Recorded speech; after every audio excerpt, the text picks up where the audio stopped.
If you are in time zones to the west of us, sometimes we have participants from outside the province, and welcome to our monthly webcast. Today's webcast is titled Becoming Beloved Community, Practical Responses to Implicit Bias, and our presenter is Chanta Bhan. More in a few minutes about Chanta and about our topic. I want to remind you that these webcasts are sponsored by the Episcopal Church in New England, also known as Province 1, and more specifically by Province 1's Task Force on Multicultural Competency. I'm Jane Redmont, a member of the task force and a member of Emmanuel Church in Boston.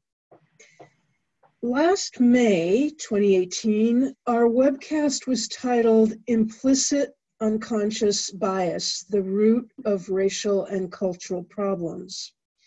Our webcasts are usually available online not long after they air, and that May 2018 webcast is still up, and you can find it through our province website, which is at https, etc., www.province1.org, and I've posted that to the chat, which you will probably open up to a box on your right, on the right of your screen after you click the center of your screen. And you can also click directly to the YouTube video of that webcast, and I have posted that as well already in the chat column. Speaking of chat, a few technical reminders, and then I will offer a prayer and introduce our speaker and topic for the day. Since you're logged on to Zoom, your audio and video should be automatically connected, and you can find controls by moving your cursor around the screen. At the top right, there's buttons to select speaker view, which enlarges the image of the person speaking, who will mostly be Chanta today, or gallery view, which shows images of everyone who has turned on their camera. Not everybody has. The bottom left of the screen has buttons to turn your camera off and on, and to mute the sound, which all of you have already done. Thank you so much. And the center of the screen, again, has a place that allows you to open the chat box. We encourage the use of the chat box to offer comments and questions during the webinar and after the presentation. Again, please mute your audio. And as we prepare to attune our hearts and our ears, we pray in the words of Janet Morley, a prayer for the season of Epiphany. Holy God, whose presence is known in the structures we build and also in their collapse, establish in us a community of hope, not to contain your mystery, but to be led beyond security into your sacred space. Through Jesus Christ. Amen. Amen. Our presentation today, Becoming Beloved Community, Practical Responses to Implicit Bias, is in many ways Implicit Bias Part 2. But if you missed last May's webcast, there will be enough of a review at the beginning of Chanta's presentation to remind you or tell you of the meaning of implicit bias or unconscious bias, so you should have no trouble following. You'll notice two strong emphases in Chanta's presentation, which are different from part 1. One is the placing of the webcast on implicit bias within the framework of the Episcopal Church's Becoming Beloved Community initiative. And you'll see that from the structure and content of Chanta's presentation. I've posted a link to Becoming Beloved Community. The other is the emphasis on practical responses to implicit bias, and examples of such practical responses in our congregations and communities and in our individual lives and our household lives. Especially at the end of our presentation, we will welcome your own examples and initiatives of constructive and practical responses to unconscious bias, and of strategies for change in your own quite varied contexts. I see a note that it's hard to hear me. I have the mic at maximum. I don't know if there's anything can everybody hear me? Matt says they can't hear me. I'm going to try and speak a little bit louder. I have my mic on maximum. That's your speakers that you're able to set the volume of. You can't set the volume of your mic. Are you able to get physically closer to your microphone? Yes, then you won't see me very well. And actually, you can set the microphone volume, but it's difficult to get to. And I'm actually hearing you just fine. So I'm wondering if it might not be something in the speakers of the folks who are not able to hear. Okay. Okay, well, here's the thing. I'm actually hard of hearing, and I do have my volume all the way up.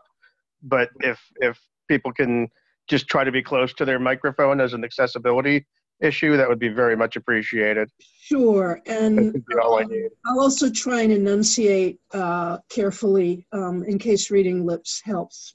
It does, thank you. Oh, you're welcome. Thanks for drawing our attention to it. So Chanta Bhan has both a Master of Theological Studies and a Master of Divinity degree, and is the founder and coach for Global Compass. He serves on the Cambridge, Massachusetts Human Rights Commission and the Cambridge Civic Unity Committee. Chanta is chaplain for the Floating Hospital for Children in Boston and an interfaith chaplain for Tufts Medical Center. And she is also a postulant for Holy Orders in the Episcopal Diocese of Massachusetts.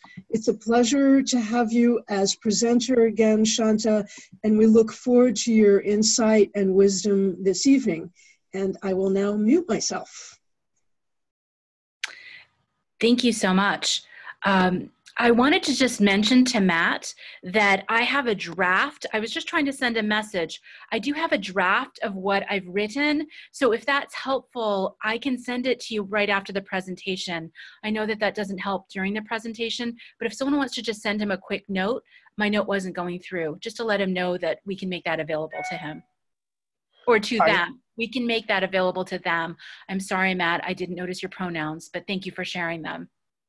Thank you, I appreciate that. I will put my email address in chat so that you can do that when you have the opportunity. Fantastic, I will do that, and thank you again. Thanks so much. So as we begin, I want to thank everyone for making so much time, for making time at the end of a busy day to join us today. I personally work as a hospital chaplain, so I can only imagine how busy other people are and how precious your time is as well. And so I hope that we'll be able to make some good use of this time, and this will be beneficial to everyone, and that we'll also learn a little bit more from one another. As you can see from the title of this webinar, our goal is to build the beloved community. As part of Bishop Michael Curry's greater vision for racial reconciliation and evangelism, and the Episcopal Church's long-term commitment to racial healing, reconciliation, and justice, Jane Redmont and I decided to structure this webinar along the 4 organizing principles that remind us that the work is, in quotes, less about walking a linear path and more about engaging in a reflective, deliberate spiritual practice, end quotes.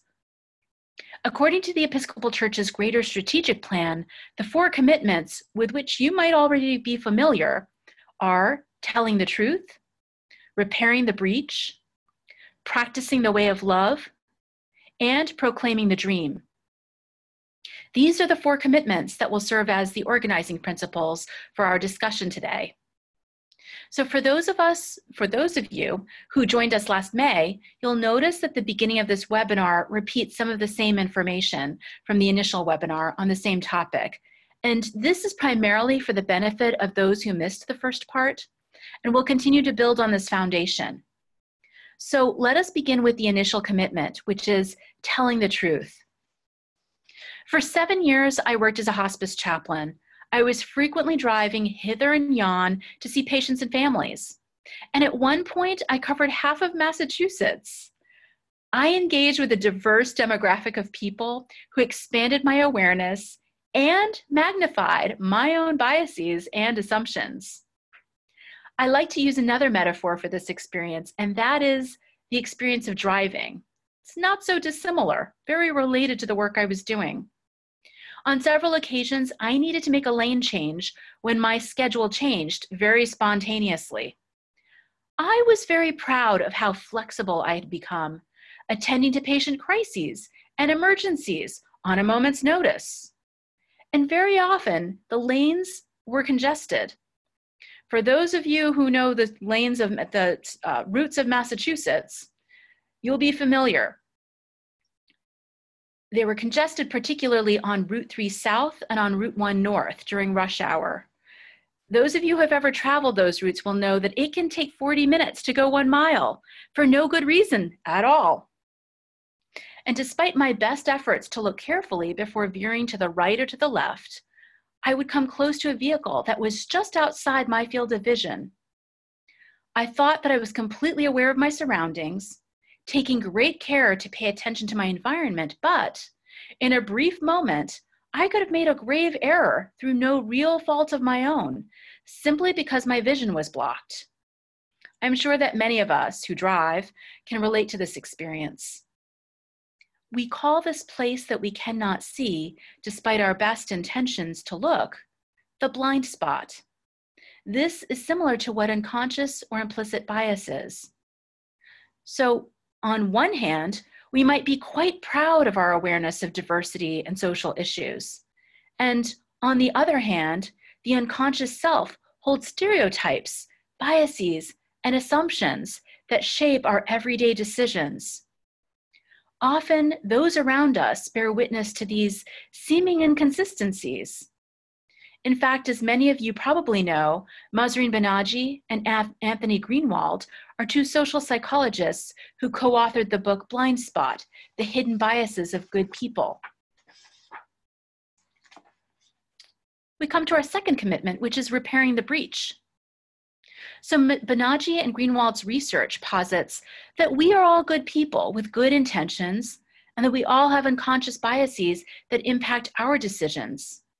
While we cannot completely eliminate bias, we can work to become more aware of our biases and incorporate conscious actions to counter our bias. Project Implicit is a research center at Harvard University that has developed a set of implicit association tests, or IATs, that evaluate non-reflective, automatic decisions that each of us makes in society about ourselves and others at regular intervals. If you have not already taken a few of these tests, I highly recommend selecting 5 to 10 tests that cover a wide range of social categories. Reflect on what you anticipated your results to be and what the results actually are. The areas that the IATs evaluate are social categories of gender, race, age, class, sexuality, disability, religion, politics, nationality, ethnicity, and other social sets. Actually, Mahzarin Banaji has added weight bias most recently. These tests are meant for use in personal reflection, and at times, the conclusions can feel unsettling. They're not for use in making employment decisions or for evaluating others. They're merely for self-reflection and for personal growth. While the IATs examine certain categories of bias, the reality is that there are hundreds of identified categories of cognitive biases. When you have a moment, you're welcome to Google cognitive bias and read how many different categories there are that impact how we think and process the world around us. And just for information's sake, I'm going to read a few of these. There are probably about 4 or 5 that I'll read. So some types of unconscious cognitive biases include confirmation bias. This is the type of unconscious bias that causes people to pay more attention to information that confirms their existing belief system and disregard that which is contradictory. Because what confirms what we think makes us feel comfortable. So it's easy for us to keep thinking the same thing over and over again. That would be a stereotype. Let's say, all purple people like beets. So if we've met 2 or 3 purple people who like beets, then in the future, we might be more likely to think that if we meet someone who's a purple person, that that person also likes beets, or that every person who likes beets is purple. So that's an example of a confirmation bias. Another example is attribution bias. So this is a type of cognitive bias that often occurs in employment decision-making. So it's where we're more likely to make favorable assessments of behaviors and circumstances for people in the in-group. So people who are like us, or people who are part of the majority dominant crowd. So we might give certain people second chances and the benefit of the doubt. And we might be more likely to judge someone else, or to judge someone who's in the out group or on the margin of society by less favorable group stereotypes. So again, similarity, someone who's similar to us or similar to the dominant group is someone that we're more likely to see favorably and in a favorable light. Another example would be availability bias. So availability bias interferes with good decision-making because it causes us to default to what's known as top-of-mind information. So whatever the most recent piece of information is that we have filed in our mind, that's the information that our brain is going to draw from in a moment's notice because it's easy. So if I've just studied something about, I don't know, baseball, I might think about baseball. I might make decisions that are related to images related to baseball. So that's top of mind information. It's information that's easily accessed by my mind that allows me to create a certain framework without my even realizing it.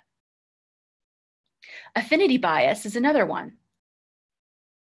It's a tendency to gravitate toward and develop relationships with people who are more like ourselves and share similar interests and backgrounds.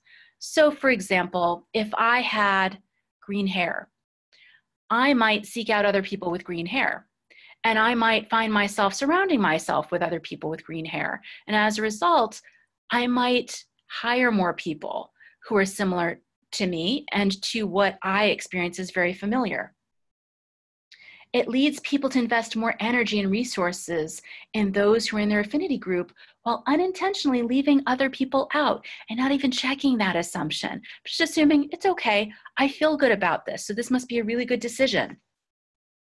So these are some examples. I guess that was 4 of them, but there are hundreds. If you look at the list, you will see how many there really are. And it's amazing to be able to put words to particular terms that perhaps one has never acknowledged or considered before. I found it to be extremely illuminating, and it helped me to be a little bit more aware of ways of thinking that I didn't even realize I had. So I would encourage you to take a look at some of those. The reality is that we're human beings with limitations, and our biases emerge from our limited human connections and experiences. So I imagine that we've been talking with friends and neighbors and acquaintances about some of the most recent news stories.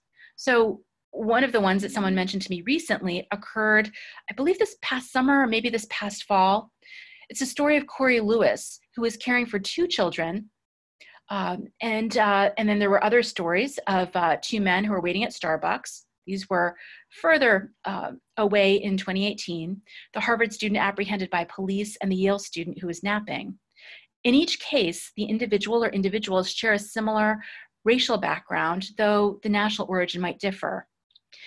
In the first case of Corey Lewis is a Black man who owns a youth mentoring business in Marietta, Georgia.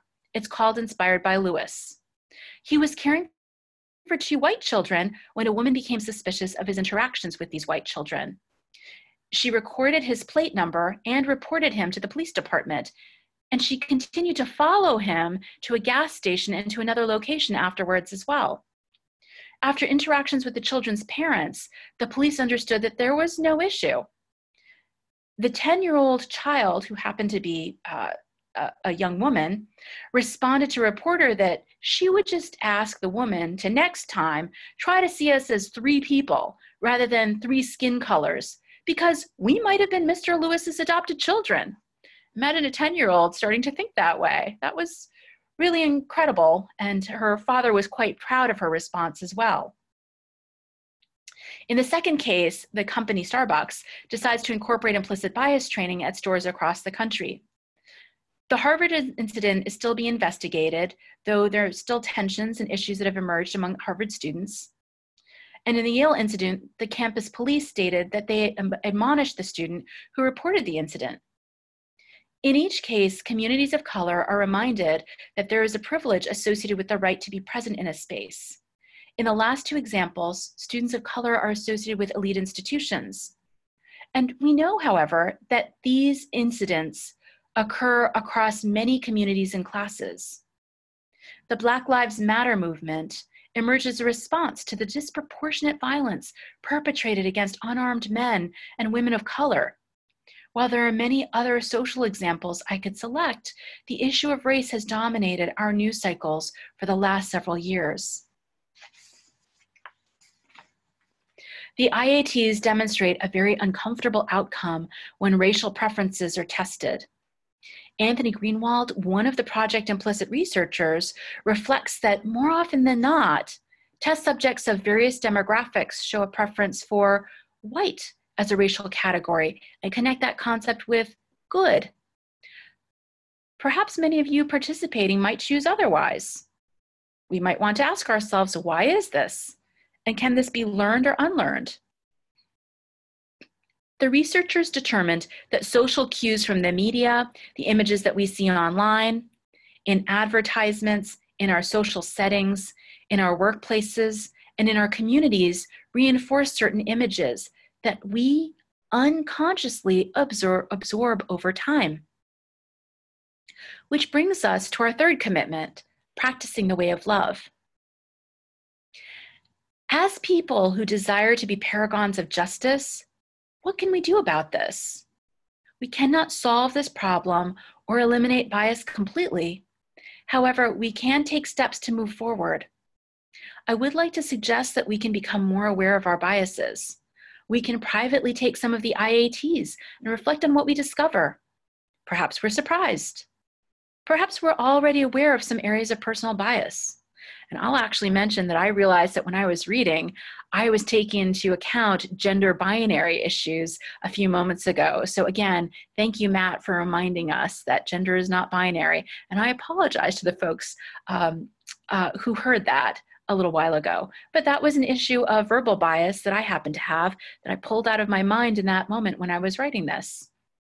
So what are those areas of personal bias? And how does this impact our lives and the lives of those around us? As many of you know, when we had this last discussion in May, I was in the process of working with a team to plan an implicit bias conversation, and that happened in October. It was fantastic. We were so happy about it. So in the city of Cambridge on October 17th, 2018, we hosted an implicit bias conversation with Mahzreen Banaji. In Cambridge, we are blessed to have a scholar and a researcher who is able to help us start this citywide conversation. If you are elsewhere, I would encourage you to work with your spiritual communities or with your civic government to invite a local professor or a psychologist who might be able to present on this very topic within your community. Just as Starbucks is doing this work within the organization, we can be change agents in our local communities. We can start a community conversation that leads to self-reflection and community awareness. Often, public libraries can partner with host communities to organize public discussions about a book or a topic that inspires community conversation. In Cambridge, the City Council hired a consultant to facilitate conversations about diversity throughout the winter and spring of 2019. So this actually followed the implicit bias conversation with Mahzreen Banaji. That initiated this cascade of conversations. City Council hired a consultant to facilitate these conversations about diversity throughout the winter and spring of 2019. And this program, initiated by Mayor Mark McGovern and City Councilor Sumbul Siddiqui, is called Cambridge Digs Deep. It encourages residents and businesses to reflect on issues of diversity and inclusion. Another small business training that we're doing is a training for accommodation issues for people across the gender spectrum. So that's another opportunity to partner with city businesses. And it's actually, I've learned a lot myself, but it's also an opportunity to create a space of hospitality within our local environments. If these gestures seem to be too grand for the present moment, may I suggest that we offer radical welcome to minorities of all backgrounds who enter our faith communities by smiling, by making eye contact, and by saying hello as an act of seeing and acknowledging those who might experience invisibility in society. The churches that we mentioned last spring were the churches in Mattapan and Milton, two neighboring yet socioeconomically and demographically different communities in Massachusetts. They've been gathering monthly to share a meal and discuss issues of community concern. And at times, some of the topics that they've covered have included racism and gun violence. Like these churches, we too can develop opportunities to converse with each other about challenges and opportunities for overcoming our differences and forming partnerships. We might find that visiting churches with demographics that are different from our own can help us to empathize with the minority experience. We can go alone or with a small trusted group to meditate on our cross-demographic experience. This can be enormously helpful if we are from a majority-dominant church and are always surrounded by a matching dominant group. We could participate in listening visits, engaging in one-on-one or two-by-two conversations with other people, with people at other churches or in other communities, as we listen to people's personal stories and reflect on our own stories. This brings us to our fourth commitment, which is proclaiming the dream. To counter biased images in the media and society, we can visit ethnic restaurants and attend local cultural festivals. We can make the effort to attend cultural exhibits at museums and attend cultural musical concerts.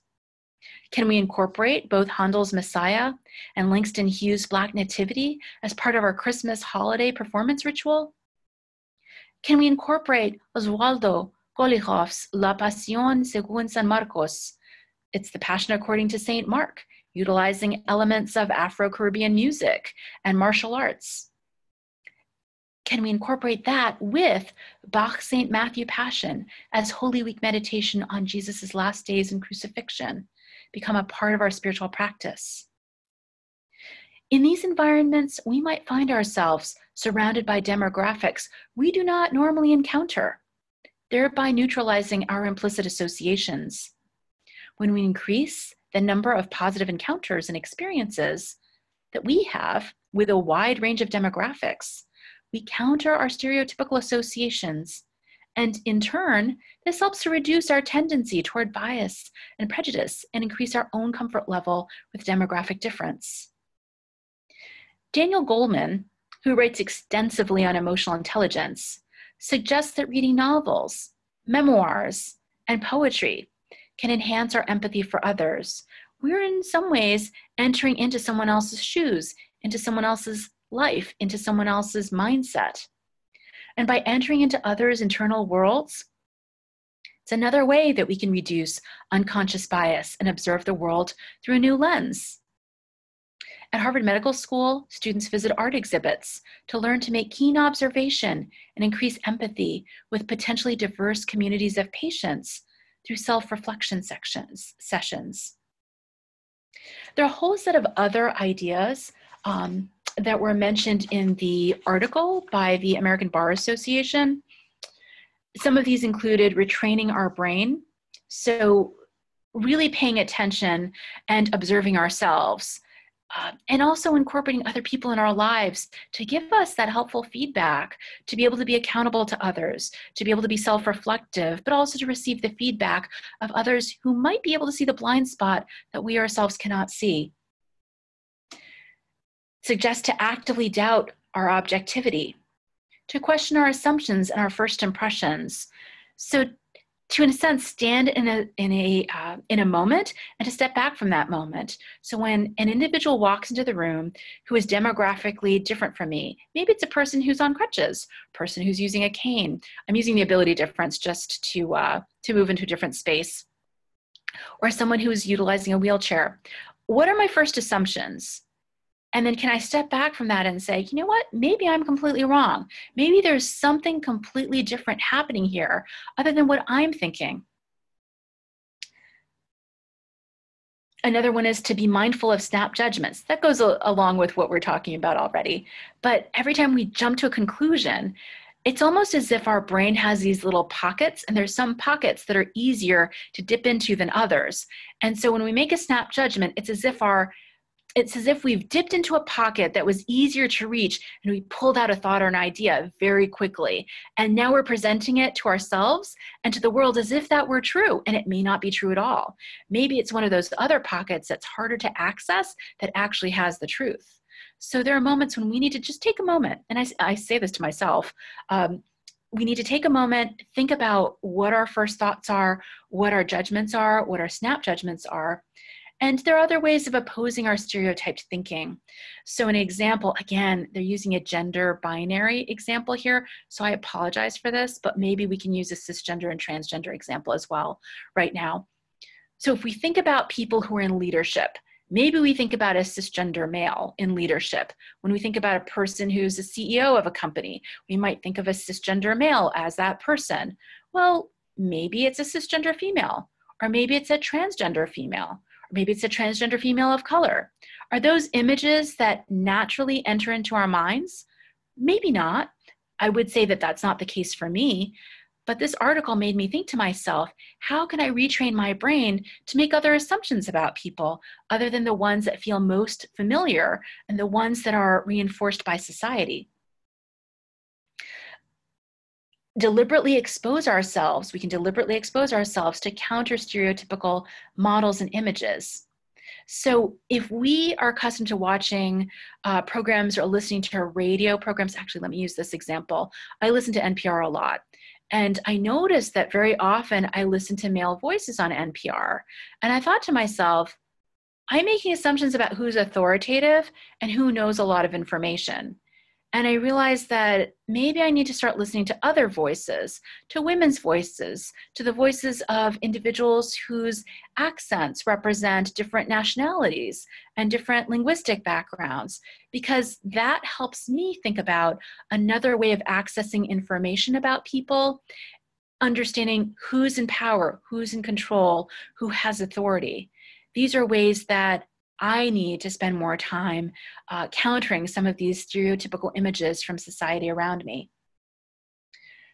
We can also engage in cross-difference relationships. So do we have interabled relationships? Do we have intergenerational relationships? We talk a lot about that in the church in particular. I think that's something that the church does really well, actually. So that's something for us to lift up in our congregations, the intergenerational relationships in particular. I think that there are ways that we can also think about more interracial, interethnic relationships across issues of gender and sexuality as well. Who are the people who feel most comfortable to us? And how can we make ourselves a little bit less comfortable by engaging with an individual I wouldn't naturally approach? Can I make a goal this month of approaching 2 people I wouldn't naturally approach? And is that a discipline that maybe I can incorporate into my life as a way of moving against some of the stereotypes and some of the sameness that's in my life and some of the sameness to which I'm attracted? What are some other ways that we can find commonalities with individuals? So can we look for some deeper areas of commonality? Is there a book that I might like that someone else likes? And maybe we could be friends over that issue rather than our appearance or our education or some other issue of commonality. It might take a little bit more work, but it could be very rewarding to think about the ways that I can focus on building a relationship with someone based upon a commonality, someone who I would not naturally invite into my life because it's not as easy, or it doesn't feel as if we've got enough similarities. Are there, are there ways that we can reduce stress, fatigue, cognitive overload, and time crunches?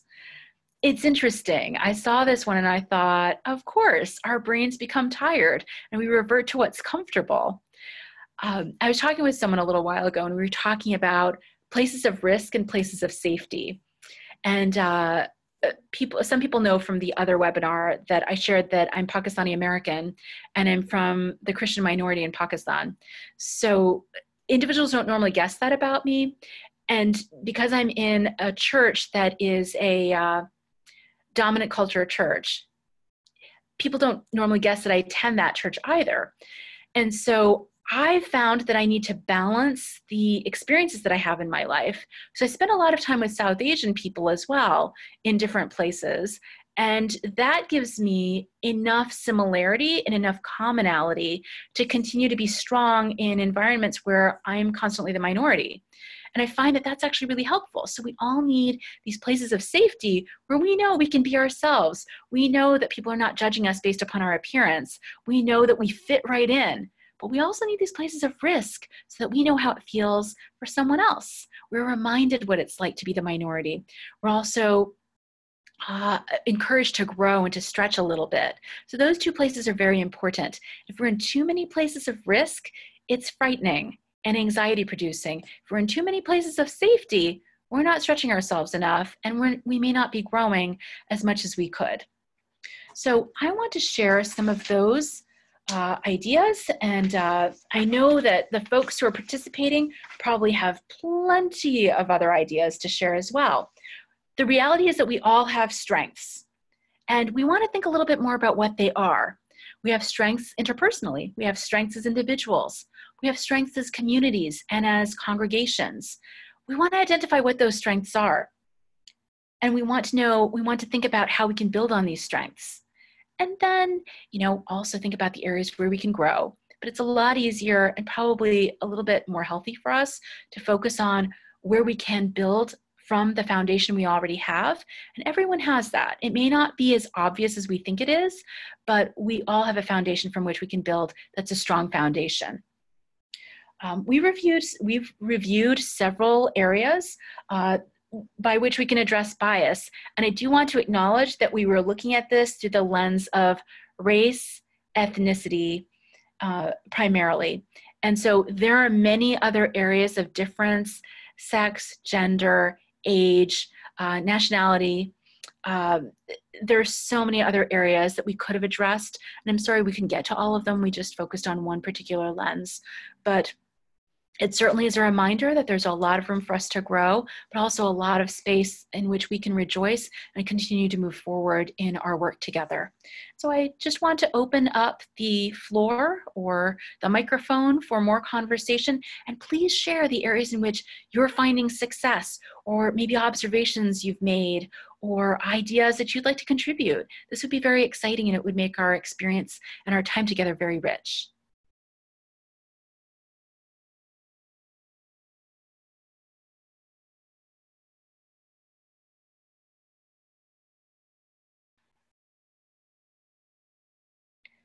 Any questions?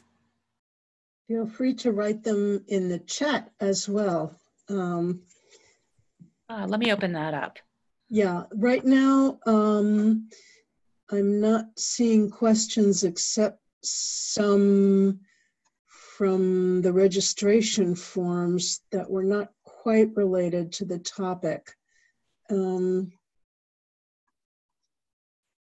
Jane, if I could, I think they actually were related to the topic. Can you say? Yes. So what I would say is, and I scanned through the responses to the questions that were posted in the registration form, and a couple of themes surfaced. And I think the first question that I would post is the question around how to break through denial of white privilege. We know that people experience in trying to talk with others and work with others who just don't see white privilege. And one instantiation, one manifestation of white privilege is implicit bias. Mm-hmm.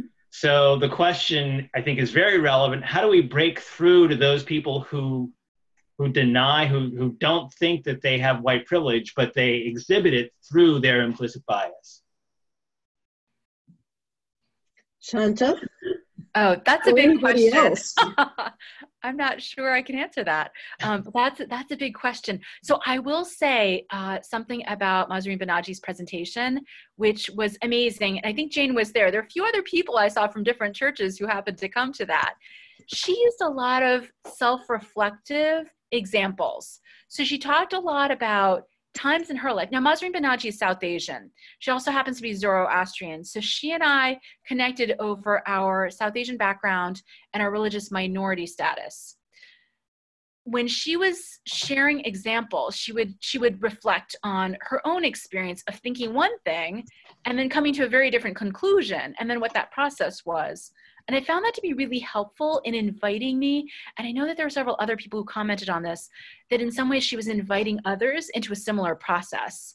I find that the experience of fragility and the experience of feeling judged tends to keep individuals from really being able to do that self-reflection. It just feels too frightening. And then shame emerges. We just don't want to, I guess there's a part of me that wishes that there was some way to have this conversation that wasn't coming from a place of shame, that wasn't drawing people's shame out. I wish that there was some way that we could have a conversation about white privilege and privilege in general that was about recognizing and then moving forward and thinking about, well, what can I do? And I say this because there's this minister that I met in my work. He's a Presbyterian minister. His name is Eric Markman. He went to Union, and he also happened to be a Peace Corps volunteer. I don't remember if it was in Liberia or I'm not sure where it was. I think it might have been Liberia. But he talked about the experience of being the only white man in his village. And he said he realized he had privilege because people realized that he could get things for them. But he said he also knew what it was like for individuals in the village to come and to put chairs around his house and just watch him, just to see what the white man was going to do. So he said he had this experience of great privilege, but he also knew what it was like to be the minority and to be observed and to be scrutinized. And that if he messed up, you know, it was magnified. It was very clear to him. So I think that there's something really powerful about this white, you know, I shouldn't have mentioned his name. But this is all good. I think he's a fantastic person. And I think he's a great role model. He just had this way of sharing about his experience that was so insightful because he took this risk of going into an environment where he was the minority. And there was all this reflection that he did before he became an ordained minister. And so, you know, I was impressed when I was talking with him. There was so much of that conversation that I thought, he can be very powerful in a lot of other environments. He was telling me, anyway, I won't go on and on, but he was telling me about a story where he went to a bank with a person of color and basically magnified the privilege. And then he had a conversation with the person who had treated his congregation member very poorly. And he just was so aware. And I think that's very powerful. But it takes a special person to go into an environment and to expose him or her or their selves in such a powerful way that there's so much learning. Anyway, that was a long answer, and I'm so sorry, Eric Markman, for using this example without asking you, but it just came to my mind. This is a person that I really hold up as a great example. Yeah, I would say this is probably the question that many people have asked is probably the question we hear the most as we do these webcasts and as I go around the church and do this work. So it's not an easy one to answer. How do you break through that denial? But I think, as you said, it's by showing examples of where this rears its head and calling out to people because they don't recognize that they're exhibiting this behavior. It has to be called out. I had one thing I wanted to add to that, and then Matt has a question. I think part of breaking through that barrier can be through things like the arts. We were talking about story. It doesn't necessarily do the same thing as somebody using the language of white privilege, and that may have to come later, but it may be that the opening of hearts and minds comes through things like telling a story, like music, like art, and people being, specifically white people in this case, being in a stance of listening and of opening to an experience that's not theirs and that reaches them not just verbally, but through the senses. It's my own bias of believing that the senses need education and also can teach us a lot. I don't know if I'm getting too far from what you were raising, James, because I agree about the calling out. No, not at all. And I think to carry on that line of thinking a little bit, it's in engaging with people in ways that they might not expect that their bias is exposed, that you can sometimes make a breakthrough. Yes. Yeah, it's true. I wanted to mention that Matt actually mentioned something. Matt's question or Matt's comment was about appropriation. And I just wanted to clarify, I wasn't actually talking about white churches sponsoring the Black Nativity or other cultural events. I didn't say it, but I was actually thinking of our going to those events or going to those performances. And I think that your suggestion of going with a church that is of a similar demographic and attending a performance of that particular demographic with that community can be a really rich experience. I agree. So I wasn't actually saying that our churches should be hosting these types of events, but more so that we can be open to attending these events. And I say this because I went to Alvin Ailey several years ago, and I remember thinking, oh my goodness, this feels like such an amazing worship experience. There were spirituals. If you haven't gone, I'm seeing some people smile, but if you've never been there, you should definitely go. It happens at the end of April, downtown Boston. Amazing. Early May also, yeah.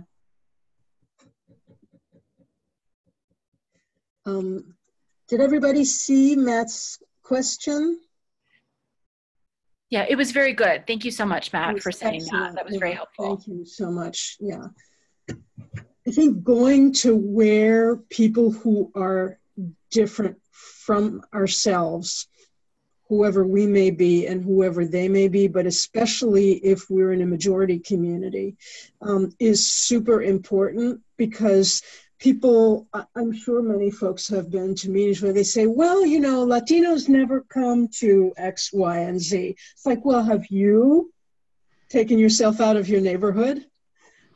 So, yeah, that's why I mentioned and buddying up is a great thing. So to pick up on Matt's last comment about here in Maine, I live in New Hampshire, so we're just about the same in terms of the demographic as you are. And I think one of the ways that I've seen your question addressed in how do you increase your beloved community practice when racial interactions are necessary and you don't have anybody of people of color there to interact with.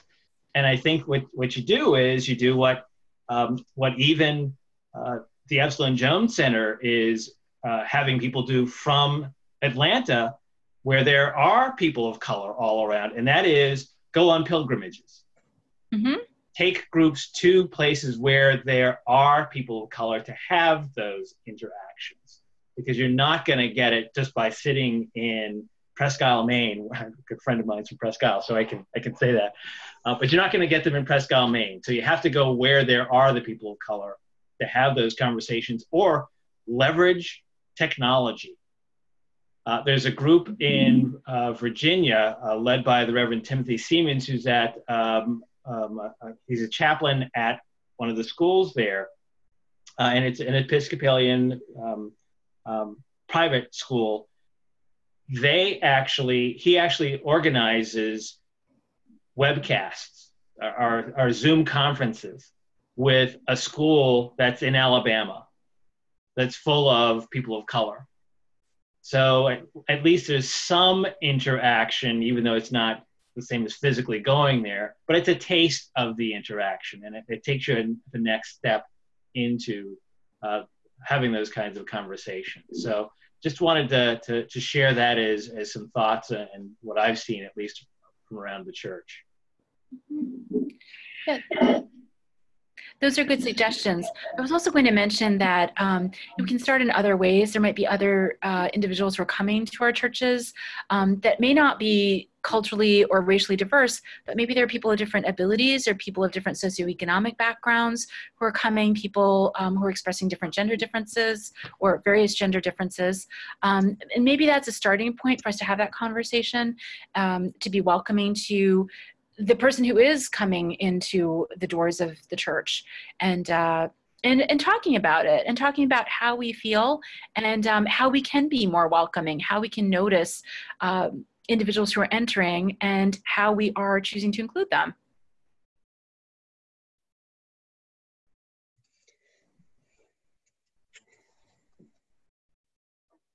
Go ahead. No, I was just going to say, good question from Matt again. It's often very necessary to ask ourselves in our communities, why would people who are different from us want to come to our church or other organization? I can't see the rest of the question because our images are on top of it. So I don't know, Jane, can you see the rest of the question? Yep. It says, let's see. So Matt said, why would people who are different from us want to come to our church or other organization? What do we offer that would be of interest to them? And Matt, shall I read the follow-up? Did you just see the follow-up? Yes, great. Okay. So Matt says about the question of pilgrimage, how do we do a pilgrimage without putting an undue burden on the other community to educate the sheltered white cis hetero church folks? I have one thought, but Chanta, go ahead. I was just going to say, Matt, I hope we meet in person at some point. I think we'd have a very rich conversation. So I hope we get a chance to meet. If you're ever in the Boston, Cambridge area, let me know. If I'm ever in Maine, I'd love to look you up as well. So I wanted to say— I would enjoy that. I'm down there every now and then. Great. Well, let's get together. This is great. I'm going to tell you that I frequently attend white churches. I don't even like saying that for some reason. It's demographically different, but I am one of very few people of color at my church. And people frequently have asked, well, why, again, there's no good way to have this conversation, but people frequently ask, well, what draws you there? And again, it's about looking at the commonalities and the areas of commonality. It was a church that was the closest to where I live. And I like the music. There are a lot of things that I really like. There's no one perfect church, and church doesn't exist to meet all of my needs. I'm there to serve and to be present. And so I think that sometimes we discount the interests that people have, and what we can do is be hospitable. So the clergy at my church were hospitable to me. I got to know them. I spent some time with them, and that made me feel more comfortable going there. There were people I already knew. So I would say that sometimes I think we need to realize that we have a lot more to offer than we really think we do. And I also just want to address the issue of putting an undue burden on the other community. You know, it happens. The reality is that for any of us who is categorized in some minority demographic, there's always that experience of educating. But at the same time, it is an opportunity to change the way people think about others. And I think that you're clearly very aware. I so appreciate that. I think that we can ask, how can this be more of a partnership? How can we share in this experience? Or maybe we can meet in some neutral space between our space and the other space. Maybe there's some neutral space or some partnership we can do, or some service in the community that we can do together, so that the power balance is preserved. That sounds awesome. Can I respond to both of those things real quick? Sure. Okay. So when I was talking about asking, what we offer that would be of value to people of color or, other minority groups, I was basically saying that's my advice to churches that sit around asking, well, how come nobody new comes here? How come people of color don't come here? How come LGBT people don't come here?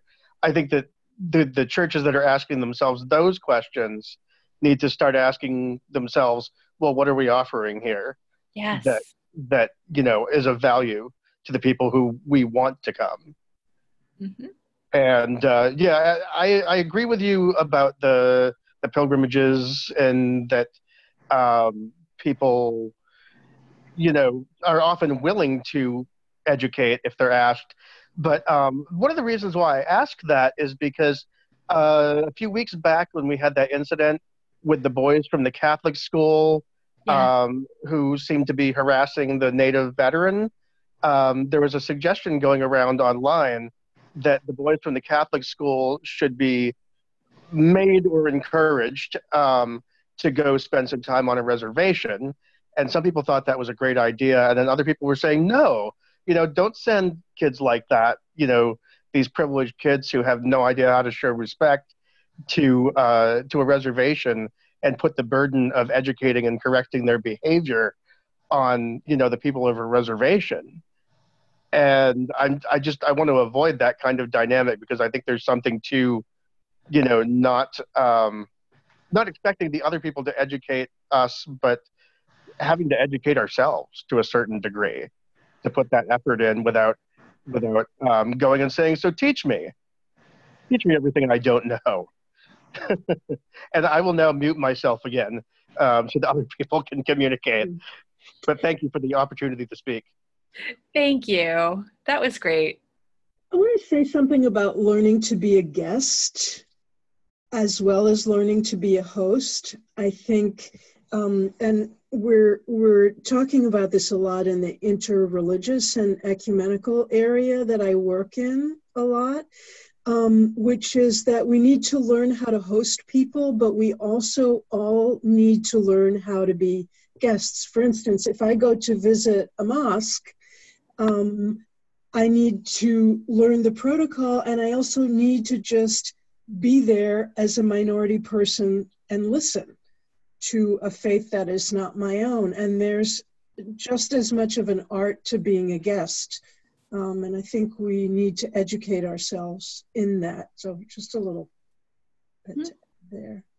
And that the same applies for race, culture, and many other things.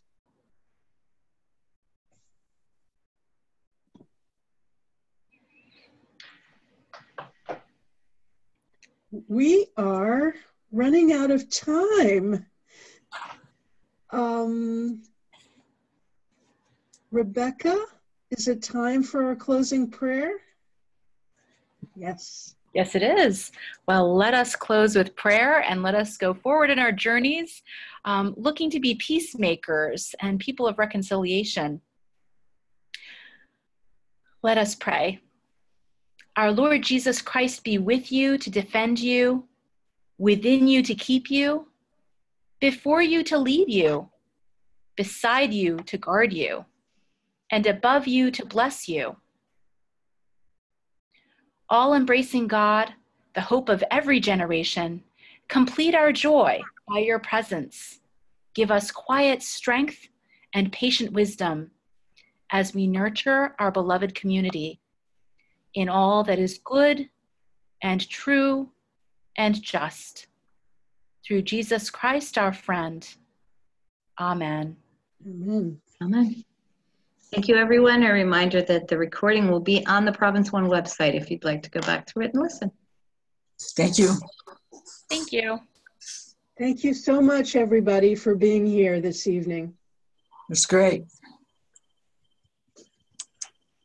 Have a good night. Okay, thanks. Have a good night. Buddy. Bye. And task force members can stay behind for a quick chat.